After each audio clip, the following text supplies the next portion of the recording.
Les amis, je tenais à vous dire une chose. Le Niger vient d'acquérir le matériel de protection aérienne de dernière génération auprès des Russes. Et il y a même des instructeurs russes qui sont venus sur place, sur le terrain, pour aider à, comment dirais-je, apprendre aux Nigériens comment utiliser leur matériel, ce qui est tout à fait évident. Alors, il y a une polémique qui sort actuellement, qui fait irruption. Cette polémique accuse le Niger de quitter un maître pour aller vers un autre maître. Oh, c'est intéressant de savoir ça. Ça, ce sont les Occidentaux qui nous disent ça. Hein? Ils disent que le Niger a choisi de déshabiller Pierre pour habiller Paul. Ce que je remarque, c'est qu'en fin de compte, ils reconnaissent qu'ils étaient des maîtres. Mais en fait, ce sont des mauvais maîtres. Parce que le Niger, jusqu'alors, après 60 ans d'indépendance, n'a toujours pas la capacité de protéger son territoire, son espace aérien. Et vous vous rendez compte qu'il fallait attendre 60 ans après. Le terrorisme a commencé à frapper le Niger sévèrement, malgré la présence de la France, des États-Unis et des autres, des Allemands et autres de l'OTAN. Non, ça n'a pas changé la donne. Il a fallu que le Niger aujourd'hui, maintenant, change de partenaire. Et là, nous voyons que les choses commencent à devenir intéressantes. Oui. Donc, le fait de dire cela, que le Niger change de maître pour aller à un autre maître, c'est un aveu. C'est un aveu pour la France, pour les États-Unis. Ça veut dire qu'eux, ils sont là comme étant des maîtres. C'est pour ça d'ailleurs qu'ils n'ont jamais voulu former nos militaires, avoir une armée. Ça, c'est le premier argument. Le deuxième argument, c'est lequel? C'est que, en disant cela, on se pose la question de savoir pourquoi ces pays ne le disent pas quand c'est la Turquie qui amène des drones, qui a accompagné des instructeurs pour venir contrôler, pour venir apprendre aux Nigériens comment utiliser leurs drones. Ça c'est pas un problème, ça. C'est tout à fait normal. Quand les Occidentaux étaient là, c'était tout à fait normal qu'eux, ils viennent s'installer.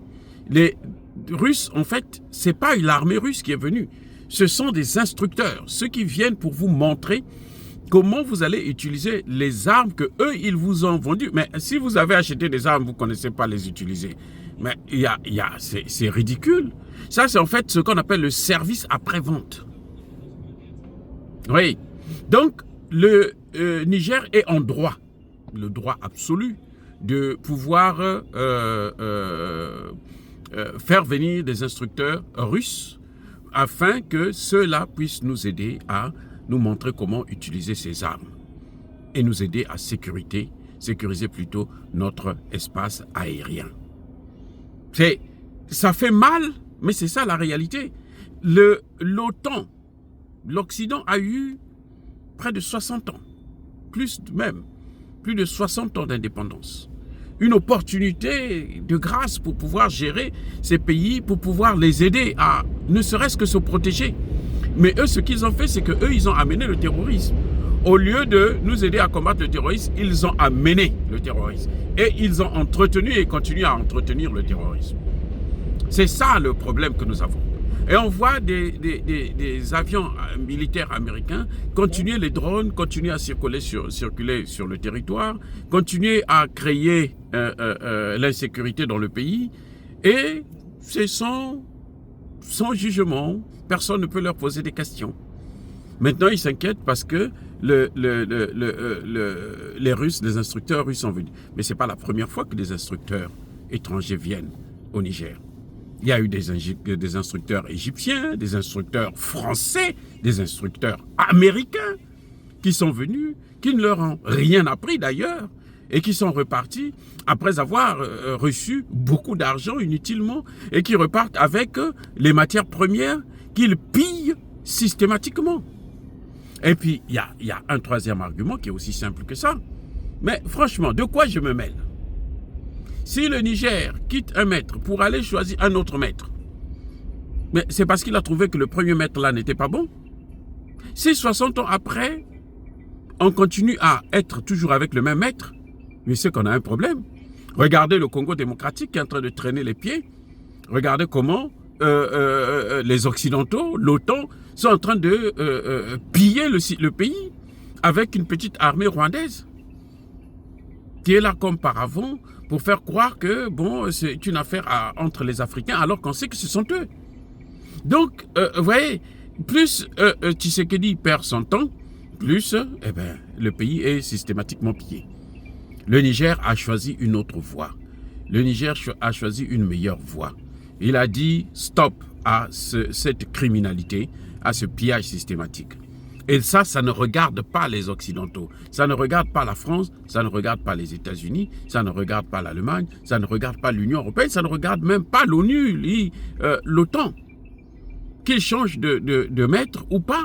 Mais c'est la liberté, l'autodétermination d'un peuple à choisir ses partenaires.